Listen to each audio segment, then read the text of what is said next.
вкусные, холодненькие, закусочные помидоры к вашему столу. Для этого рецепта выбирайте плотные помидоры небольшого размера. Нарезаем их дольками. Удаляем плодоножку.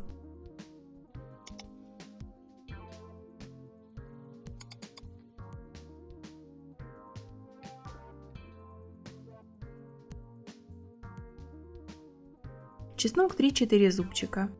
Выдавливаем через пресс или нарежьте его помельче. Зелень. У меня всего понемногу. Укроп, петрушка, кинза. А вы возьмите вашу любимую. Нарезаем не очень мелко. Подписывайтесь на канал. Пишите в комментариях ваши вопросы. Например, какие рецепты хотели бы видеть на моем канале. Соль, сахар, черный молотый перец,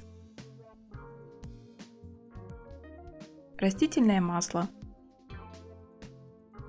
кориандр, зелень. Красный острый перец вполне может стать секретным ингредиентом, потому что по сравнению со специями острого перца он более интереснее на вкус. Попробуйте.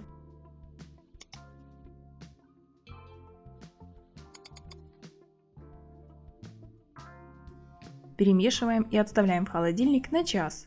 Также можно использовать способ хранения, как видео о закусочных помидорах. Оставлю рецепт в заставках к этому видео.